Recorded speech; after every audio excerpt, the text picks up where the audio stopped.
اب سوال پیدا ہوتا ہے قیام اللیل سے مراد کیا ہے؟ یہاں پہ میں ذرا تراویح کا جو پس منظر ہے وہ بیان کر دینا چاہتا ہوں۔ دیکھیے، جیسا کہ ہم نے خطبے میں بھی دیکھ لیا، اللہ نے قیام اللیل جو ہے اسے فرض نہیں ٹھہرایا تطوعا، قرآن مجید میں بھی اس کا کوئی ذکر نہیں، احادیث میں اس کی تشویق و ترغیب پوری موجود ہے۔ ایک اور حدیث بھی ہم بعد میں پڑھیں گے اس پر۔ اس کا پس منظر کیا تھا کہ اس کو چھوڑ دیا گیا۔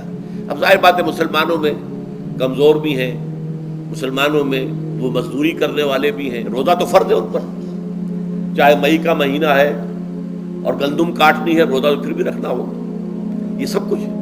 لیکن یہ کہ رات کو پھر کھڑے رہنا ان کے لیے، جاگنا ممکن نہیں ہے، لہذا ان کے اوپر یہ چیز فرض نہیں۔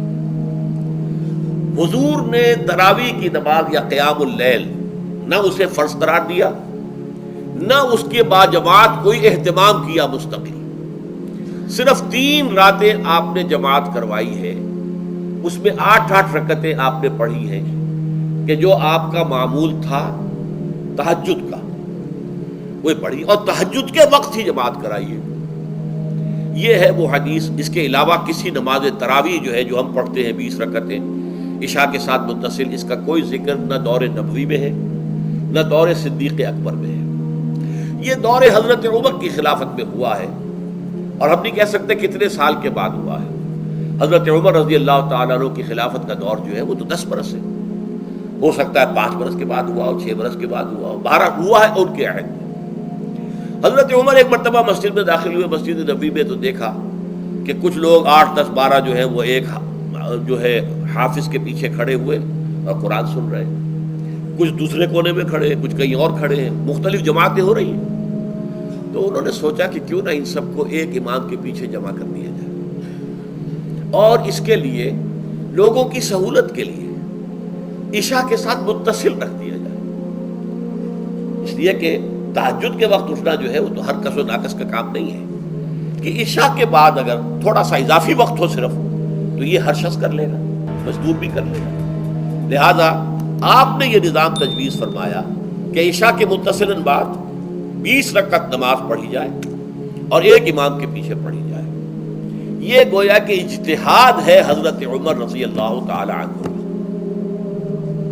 اس کو آپ نے خود بدعت بھی قرار دیا ہے، لیکن بدعت حسنہ۔ بدعت کس اعتبار سے؟ لغوی اعتبار سے، نئی بات، اس لیے کہ حضور کے زمانے میں نہیں تھی، تو یہ اس طریقے سے ایک نئی بات ہے۔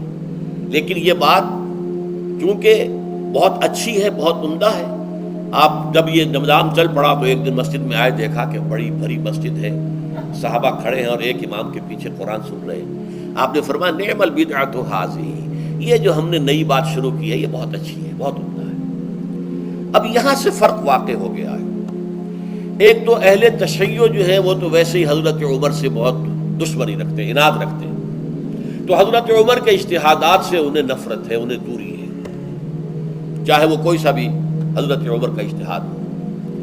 ہمارے ہاں اہل حدیث حضرات بھی در حقیقت حضرت عمر یا کسی اور خلیفہ راشد کے فعل کو وہ سمجھتے ہیں کہ یہ ایگزیکٹو آرڈرز ہیں، یہ ہمیشہ کے لیے نہیں ہے۔ حضرت عمر نے اپنے دور میں ایک نظام قائم کیا، ان کے دور کے لیے ٹھیک تھا، یہ ہمیشہ کے لیے نہیں۔ ہمیشہ کے لیے وہ 8 ہی رکعتوں کے قائل ہیں، وہ تہجد والے، لیکن اس میں بہرحال انہوں نے بھی خود یہ اضافہ کیا ہے کہ وہ 8 رکعتیں وہ عشاء کے ساتھ متصل پڑھتے ہیں، تہجد کے وقت تو نہیں پڑھتے۔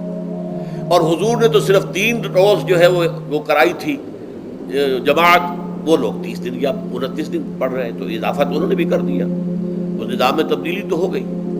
لیکن اہل سنت جو کہلاتے ہیں، ہمارے جو 4 جو ہیں، جو ہمارے مسلک ہیں، حنفی، مالکی، شافعی، حنبلی، ان کا اتفاق ہے اس پر حضرت عمر کا، کیونکہ ان کے سامنے اصول یہ ہے کہ حضور نے فرمایا علیکم بسنتی وسنت الخلفاء الراشدین المہدیین، تم پر لازم ہے کہ میری سنت کو پکڑو مضبوطی کے ساتھ، اور میرے خلفاء راشدین مہدیین جو ہیں ان کی سنت کو پکڑو۔ اس اصول سے یہ 4 فقہ جو ہیں حضرت عمر کے اجتہادات جو ہیں ان کو بھی پابندی سمجھتے ہیں کہ تمام عمر کے لیے، قیامت تک کے لیے امت مسلمہ پر ان کی پیروی لازم ہے، لہذا اس میں اجماع ہے۔ اور یہاں تک کہ یہ سب سے آخری جو اس میں مسلک پیدا ہوا ہے زمانی اعتبار سے، سب سے پہلے مسلک جو ہے حنفی پیدا ہوا ہے، پھر مالکی پیدا ہوا ہے، پھر شافعی پیدا ہوا ہے، اور پھر حنبلی آخری ہے۔ اور امام احمد ابن حنبل بہت بڑے محدث بھی ہیں. مسند احمد ابن حنبل جو ہے وہ بہت بڑی کتاب ہے، بہت اہم کتاب ہے، جامع کتاب ہے. تو ان کے ہاں بھی 20 رکعتیں ہیں. چنانچہ حرمین شریفین میں، سعودی عرب میں، مکے اور مدینہ منورہ میں جو نماز تراویح ہوتی ہے اس کی 20 رکعتیں ہیں. لیکن اہل حدیث حضرات جو ہے وہ اس 8 کے اوپر اکتفا کرتے ہیں. بہرحال یہ ایک اختلاف ہے جو میں نے اس کا پس منظر بیان کر دیا. لیکن اس 20 رکعت نماز سے ادا کرنے سے، جو کہ زیادہ سے زیادہ 50 منٹ یا 1 گھنٹہ لگتا ہے، اس سے وہ قیام اللیل کا حق ادا نہیں ہوتا. قیام اللیل کا تو کچھ اور ہی تقاضا ہے. قیام کسے کہتے ہیں؟ یہ سورہ مزمل سے واضح ہوتا ہے. یا ایھا المزمل قم اللیل الا قلیلا نصفہ او انقص منہ قلیلا او زد علیہ ورتل القرآن ترتیلا. آدھی رات یا آدھی رات سے کچھ کم، یعنی تہائی رات، یا آدھی رات سے کچھ زائد، 2/3 رات، یہ ہے قیام اللیل. چنانچہ سورہ مزمل ہی کی آخری آیت جو دوسرا رکوع مشتمل ہے جس پر، اس میں صاف کہہ دیا گیا ان ربک یعلم انک تقوم ادنی من ثلثی اللیل ونصفہ وثلثہ وطائفۃ من الذین معک. اے اللہ کے نبی، اللہ خوب واقف ہے کہ آپ بھی اور آپ کے ساتھ ایک جماعت بھی رات کو کھڑی رہتی ہے، 2/3 رات یا آدھی رات یا 1/3 رات. تو یہ سارا معاملہ جو ہے قیام اللیل کا، گویا کہ کم سے کم 1/3 رات پر اس کا اطلاق ہو سکے گا، یہ نہیں کہ 1 گھنٹے. اب اس کے ضمن میں دیکھیے حدیث پڑھیے.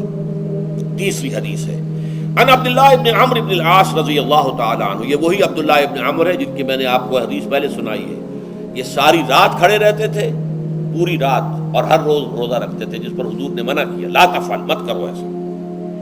رضی اللہ عنہما، یہ خود بھی صحابی ہیں اور ان کے والد عمرو بن العاص بھی صحابی ہیں. ان رسول اللہ صلی اللہ علیہ وسلم قال، کہ اللہ کے رسول صلی اللہ علیہ وسلم نے فرمایا الصیام والقرآن یشفعان للعبد. روزہ اور قرآن بندے کے حق میں شفاعت کریں گے. یقول الصیام، روزہ یہ عرض کرے گا اللہ کی جناب میں، اے رب پروردگار، انی منعتہ الطعام والشہوات بالنہار، میں نے تیرے اس بندے کو دن کے دوران کھانے پینے سے اور اپنی شہوت کا تقاضا پورا کرنے سے روکے رکھا، یہ میری وجہ سے روکا رہا، تو میری شفاعت اس کے حق میں قبول فرما. فشفعنی فیہ، میری شفاعت اس کے حق میں قبول فرما. ویقول القرآن، قرآن کیا کہے گا؟ منعتہ النوم باللیل، میں نے اسے رات کے وقت سونے سے، نیند سے روکے رکھا. فشفعنی فیہ، تو اس کے حق میں میری شفاعت قبول فرما. حضور فرماتے ہیں فیشفعان، ان دونوں کی شفاعت قبول کی جائے گی. یہ ہے قیام اللیل.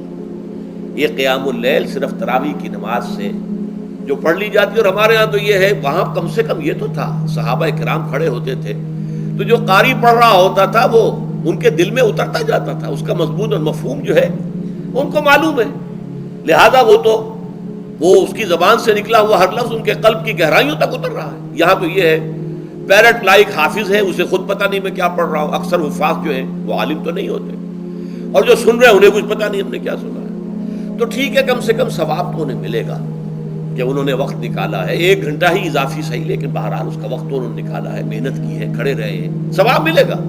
لیکن جو مقصد ہے وہ حاصل نہیں ہوتا. اس مقصد کے حصول کے لیے اول تو قیام اللیل کی کم سے کم مدت 1/3. اگر کوئی شخص فرض کیجئے کہ اس کے ہاں کوئی اور انتظام نہیں ہے، جیسا کہ ہمارے ہاں ہم نے انتظام کیا ہے بڑے بڑے شہروں میں دورہ ترجمہ قرآن، اس میں ہمیں 5 گھنٹے لگ جاتے، نصف شب کے قریب تری جو ہے معاملہ ہو جاتا. اس میں کیا ہوتا ہے کہ ہر 4 رکعت سے پہلے جو اس کے اندر پڑھا جانا ہے حصہ قرآن کا، اس کا پہلے ہم مطالعہ کرتے ہیں بیٹھ کر، ترجمہ اور کچھ موٹے موٹے نکات کی جو ہے وضاحت. پھر کھڑے ہو گئے اور قاری صاحب کے پیچھے 4 رکعتوں کے اندر وہ 4 رکوع یا جتنے بھی ہیں پڑھ لی، سن لی، پھر بیٹھ گئے 4 کے بعد پھر اگلی 4 رکعتوں کے اندر جو کچھ پڑھا جانے والا ہے اس کا ترجمہ، اس کی تفہیم ہو گئی، پھر کھڑے ہو گئے، پھر سن لیا. اس طریقے سے 5-6 گھنٹے میں تراویح ختم ہوئی. تو تراویح بھی ہو گئی، حضرت عمر کے اجتہاد پر عمل بھی ہو گیا، 20 تراویح ہو گئی. لیکن یہ ہے کہ اس کے ساتھ جو اصل غرض و غایت ہے قیام اللیل کی وہ بھی حاصل ہو گئی. یہ ہم نے 17 سال پہلے شروع کیا تھا یا 18 سال پہلے، اور وہ انشاءاللہ اللہ کے فضل و کرم سے اب چل رہا ہے. بڑے بڑے شہروں میں ہو رہا ہے، لاہور میں جن مقامات پر ہو رہا ہے وہ تازہ جو ندائے خلافت ہے اس کے اندر آپ اس کی فہرست دیکھ لیں. کراچی میں تو اس سے غالباً 3 گنا مقامات کے اوپر وہ کام ہو رہا ہے اور دوسرے شہروں میں بھی ہو رہا ہے. تو اس سے در حقیقت وہ غرض و غایت، وہ حکمت جو ہے پوری ہوتی ہے کہ یہ دونوں چیزیں پیرلل ہیں. من صام رمضان ایمانا واحتسابا غفر له ما تقدم من ذنبه ومن قام رمضان ایمانا واحتسابا غفر له ما تقدم من ذنبه. تو صیام اور قیام جو ہے ان دونوں کا حق ادا ہو جاتا ہے.